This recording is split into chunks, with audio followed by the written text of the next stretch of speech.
जो उस पहाड़, वो पहाड़ है मेरे सामने, उस पहाड़ के पीछे केदारनाथ मंदिर है। हमारी गढ़वाली भाषा में इस मशरूम को कहते हैं चूंग। यह है करेले, तो इनमें बहुत सारे करेले हो रखे हैं। और इस साइड है ये नींबू का पेड़, पहाड़ी नींबू होते हैं जो बड़े बड़े। और ये है बीन्स, इनमें तो बीन्स लग भी गई। हेलो दोस्तों, good morning, welcome back to my YouTube channel life with Shivani. तो मेरा नाम शिवानी है और मैं केदार घाटी के खूबसूरत गांव जुरानी से हूँ। आज का मौसम कुछ इस प्रकार से है केदार घाटी के जुरानी गांव में।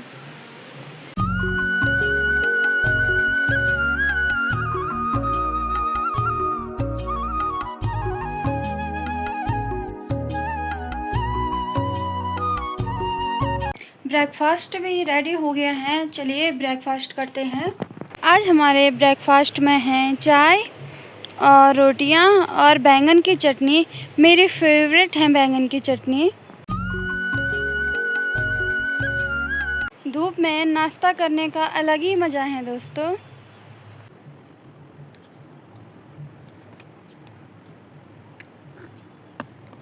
बहुत टेस्ट हो रहा है।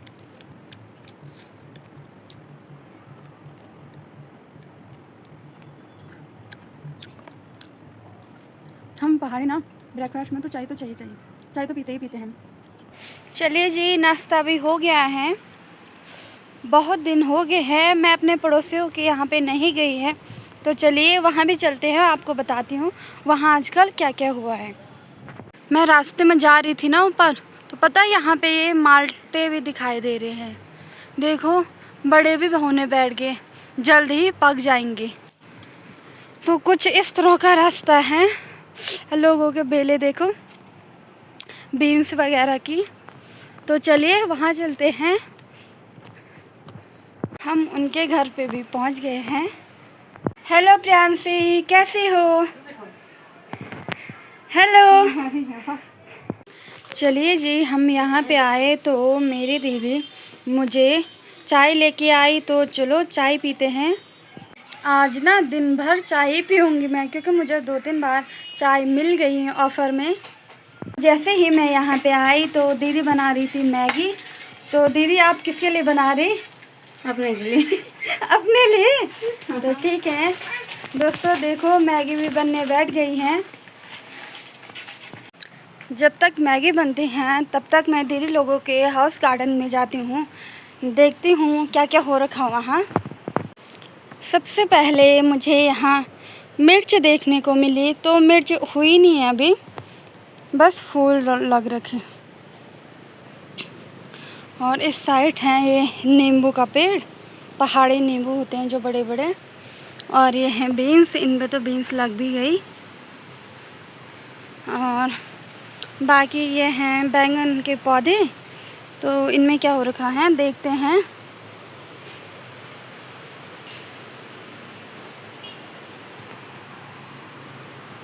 हाँ, इनमें भी लग रखे बैंगन। यहाँ पे एक छोटा सा बैंगन यहाँ पे भी लग रखा है। तो ये चारों तरफ ना बाड़ कर रखी, जिससे बंदर ना आए और उनको तोड़ के ना ले जाए, क्योंकि आजकल बंदर तो बहुत आते हैं यहाँ। यह है करेले, तो इनमें बहुत सारे करेले हो रखे हैं, देख सकते हो, फूल भी लग रखे हैं। और यह है आड़ू का पेड़, है ककड़ी के फूल। तो जैसे बाहर होते ना खीरे, तो यहाँ खीरों को मतलब दूसरी वैरायटी होती है, उनको कहते हैं ककड़ी। तो यहाँ पे लगी भी होगी, तो देखिए अभी तो मुझे दिखाई नहीं दे रही। और माल्टे तो दिखाई दे रहे होंगे आपको। जैसे ही हम थोड़ा आगे चलते हैं तो यहाँ पे है इनकी गौशाला। और हमारे यहाँ गौशालों को कहते हैं साई। आपके यहाँ क्या कहते हैं कमेंट में ज़रूर बताना। और ये है उनकी गाय, दोनों गाय, एक बड़ी वाली गाय है, एक छोटी वाली गाय है। बाकी ये हैं वो कद्दू के बेल हैं, और बाकी है तोर हो रखी, ऐसे मंडुआ वगैरह ऐसे ही हो रखा है यहाँ। बाकी यहाँ का नज़ारा, आजकल बरसात का मौसम है तो घास तो होगी। तो हमारे यहाँ खेतों में हैं जो, वो आजकल बहुत घास होते हैं, तो लोग क्या कहते हैं, भारी पे लाते हैं। भारी मतलब हम ये कह सकते हैं कि बहुत सारा घास एक रस्सी पे लाना, इसे ही हमारे यहाँ गढ़वाली भाषा में कहते हैं भारी। तो चलिए जी देखते हैं मैगी बनी या नहीं। बाकी ये हमारा मंदिर भैरवनाथ का। धूप अच्छी है तो सबने अपने गद्दे कंबल वगैरह बाहर डाल रखे हैं सुखाने के लिए, और अपने कपड़े भी। बाकी यहाँ से कुछ ऐसा दिखाई देता है केदार घाटी, जो उस पहाड़, वो पहाड़ है मेरे सामने, उस पहाड़ के पीछे केदारनाथ मंदिर है, आप ज़रूर आना। और बाकी कुछ इस प्रकार से हैं। ये है दूसरा मंदिर। हम पहाड़ी लोग हैं तो हम देवताओं को बहुत मानते हैं, इसीलिए हमारे जगह जगह मंदिर दिखाई देते हैं और हम मंदिर बनाते हैं।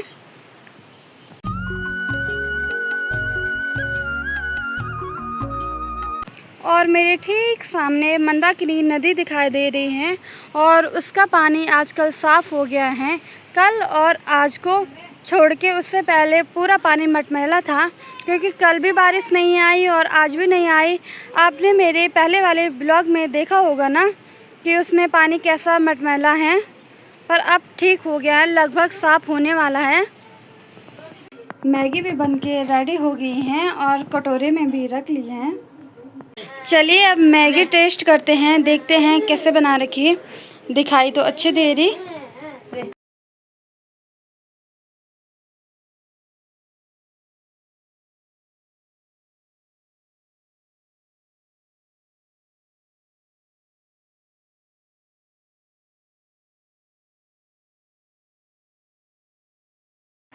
हमारी गढ़वाली भाषा में इस मशरूम को कहते हैं चूंग। तो हमारी बोबा जी यानी कि हमारी बुड्ढी जी गढ़वाली में बोलते हैं बुड्ढी, तो वो जा रही थी घास के लिए, तो उनको ये प्यारा सा मशरूम मिला और बहुत सारे मिल रखे हैं, तो इसका बनाएंगे आज वो साग। हमने काफ़ी टाइम बैठ के बातें की। अब हमारी दीदी खाना भी बनाने बैठ गई हैं चूल्हे में, लकड़ी के चूल्हे में। तो मैं आपको बताती हूँ, हम पहाड़ी लोग ना ऐसे लकड़ियों को स्टोर करके रखते हैं अपने किचन में, क्योंकि बरसात के मौसम में कहाँ जाना लकड़ियों के लिए, इसलिए पहले से स्टोर किया रहता है। तो कुछ इस प्रकार से हैं। और हमारी आग भी जला ली है खाना बनाने के लिए। अब बनेंगे इसमें दाल और चावल। दीदी लोगों के यहाँ तो खाना बनना स्टार्ट हो गया है, तो चलिए हम भी अपने घर जाते हैं और लंच की तैयारी करते हैं। एक बात बोलूं, जब लकड़ी के चूल्हे में खाना बनता है तो उसमें अलग ही टेस्ट आता है। आप ज़रूर ट्राई करना कभी। चलिए घर भी पहुंच गए हैं। अब ऊपर वाले रूम में देखते हैं क्या काम है। तो हमारे ना कुछ ऐसी सीढ़ियाँ हैं ऊपर जाने के लिए।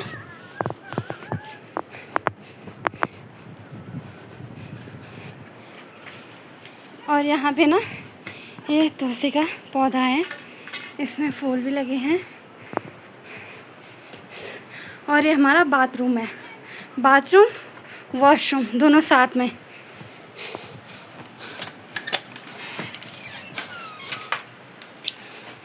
बाकी अंदर कुछ इस प्रकार हैं।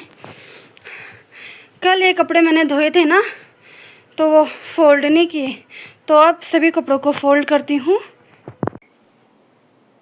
पता मेरे साथ क्या होता है, जब इधर उधर जाती हूँ ना तो मेरे सांस फूलने लगती हैं। पता नहीं ऐसा क्यों होता मेरे साथ।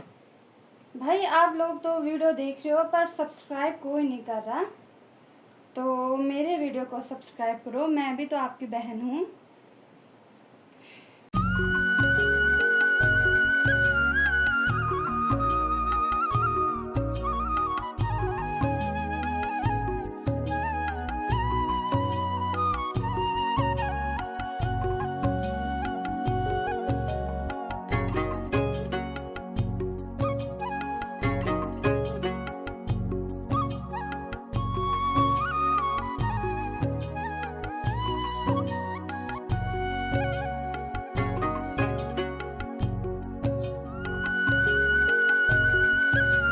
कपड़े भी हो गए हैं अच्छी तरह फोल्ड। तो यहाँ से निकालेंगे कद्दू के पत्ते ऐसे करके, अरे तो ऐसे करके, ऐसे ना थोड़ा सा ना नाखूनों से ऐसे करेंगे, प्रेस करेंगे तभी टूटेंगे ये। निकाल लिए हैं मैंने सब्जी, हम 2 ही लोग हैं तो इतना काफ़ी होता है।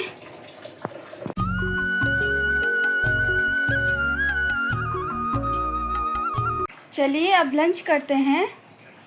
दोपहर तक मौसम तो ठीक था, लेकिन अभी आसमान में चारों तरफ बादल छा गए हैं। मुझे ऐसा लग रहा है कि अब बारिश होगी, क्योंकि रुद्रप्रयाग में अलर्ट तो है ही। और दूर सामने वहाँ के गांव का नाम है कोरखी, तो वहाँ देखो थोड़ा सा ऐसा लग रहा है जैसे धुंध होगी बादलों की, जैसे कोहरा होगा, पर वो कोहरा नहीं है, वो है बारिश। तो वहाँ बारिश लगने बैठ गई और वो बारिश वहाँ से चल के हमारे यहाँ आएगी।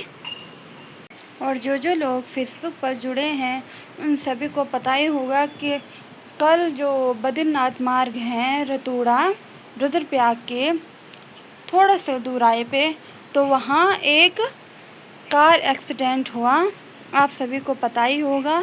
ऊपर से लैंडस्लाइड हुआ और नीचे जो गाड़ी थी वो नीचे ही दब गई। तो दोस्तों आजकल केयरफुल होके चलना है, बारिश में नहीं चलना है और गाड़ियों में बहुत कम ही यात्रा करना है जब तक बारिश ख़त्म ना हो जाए। क्योंकि मैं ये अपनी सेफ्टी के लिए नहीं बोल रही, मैं सबकी सेफ्टी के लिए बोल रही हूँ। देखिए चारों तरफ झमाझम बारिश भी होने बैठ गई है।